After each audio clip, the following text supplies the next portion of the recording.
हिमाचल से जुड़ी बड़ी खबर पर नजर डाल लेते हैं। हिमाचल से इस वक्त की बड़ी खबर सामने आ रही है, जहां पर हिमाचल के गवर्नर से बीजेपी के लीडर मिलने के लिए पहुंचे हैं। राजभवन में जयराम ठाकुर ने गवर्नर से मुलाकात की है। मुलाकात के बाद जयराम ठाकुर ने कहा है कि कांग्रेस को इक्तिदार में रहने का हक नहीं है। बजट पास कराने से पहले वोटिंग कराई जाए, हमारे एमएलएज सस्पेंड हो सकते हैं। तो यहाँ पर एक सियासी हलचल हिमाचल प्रदेश में देखने को मिल रही है और सरकार बचाने का खदशा भी यहाँ पर जाहिर किया जा रहा है। तो हिमाचल के गवर्नर से बीजेपी के लीडर मिलने के लिए पहुंचे हैं और राजभवन में जयराम ठाकुर ने गवर्नर से मुलाकात की। मुलाकात के बाद जयराम ठाकुर ने कहा है कि कांग्रेस को इख्तियार में रहने का हक नहीं है।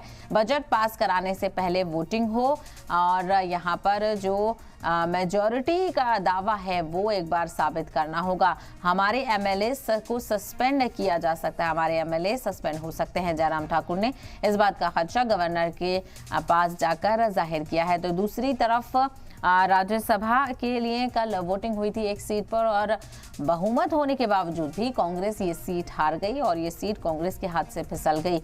और कम एमएलए की हिमायत होने के बावजूद भी 9 ऐसे एमएलए थे जिन्होंने क्रॉस वोटिंग की, जिसमें से 6 कांग्रेस के थे और 3 इंडिपेंडेंट एमएलए थे जिन्होंने बीजेपी के कैंडिडेट के हक में वोटिंग की और बीजेपी की जीत यहां पर हुई। हालांकि ड्रॉ हो गया था, 34-34 वोट मिले थे कांग्रेस और बीजेपी के उम्मीदवार को, लेकिन जब ड्रॉ हुआ और तरीका निकाला गया चुनने का उम्मीदवार, उसमें बीजेपी के उम्मीदवार की जीत हुई है। तो हिमाचल में सियासी हलचल उरूज पर है और कांग्रेस की तरफ से भी तैयारियां हैं और जिम्मेदारी सौंपी गई है डीके शिव कुमार और भूपेंद्र हुड्डा को। दूसरी तरफ बीजेपी की तरफ से ये कहा जा रहा है कि अखलाकी तौर पर ही सीएम सुक्खू को इस्तीफा दे देना चाहिए। ऐसे में अब क्या मंजरनामा तब्दील होता है, इस पर नजर बनी रहेगी। तो हिमाचल के गवर्नर से मिलने के लिए जयराम ठाकुर पहुंचे हैं। उन्होंने अपने खदशात का इजहार किया और गवर्नर से मुलाकात के बाद जयराम ठाकुर ने कहा है कि कांग्रेस को इख्तियार में रहने का हक नहीं है। बजट पास कराने से पहले वोटिंग हो, ये कहते हुए वो नजर आए और हमारे एमएलए सस्पेंड हो सकते हैं, इस बात का खदशा भी जाहिर किया गया है।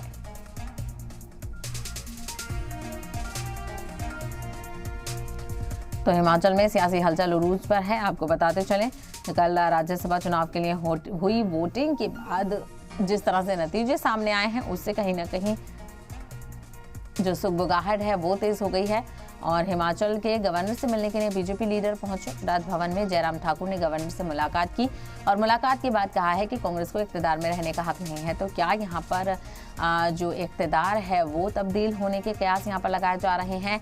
क्या यहां पर मुश्किलों का सामना कांग्रेस को करना पड़ेगा सरकार में बने रहने के लिए? क्योंकि जानकारी मिल रही है कि कांग्रेस के कुछ एमएलए सीएम सुखविंदर सिंह सुक्खू से नाराज चल रहे हैं और नाराजगी के चलते ही क्रॉस वोटिंग देखने को मिली। हालांकि 9 लोगों की तरफ से क्रॉस वोटिंग की गई है। इसके बाद सीएम सुक्खू की तरफ से प्रेस कॉन्फ्रेंस भी की गई और उन्होंने कहा कि यह डेमोक्रेसी पर हमला है और जिन एमएलएज ने क्रॉस वोटिंग की कांग्रेस के, उन पर भी कड़ी तनकीद करते हुए सीएम सुक्खू नजर आए। उन्होंने कहा कि कांग्रेस के एमएलएज ने अपना ईमान बेच दिया है।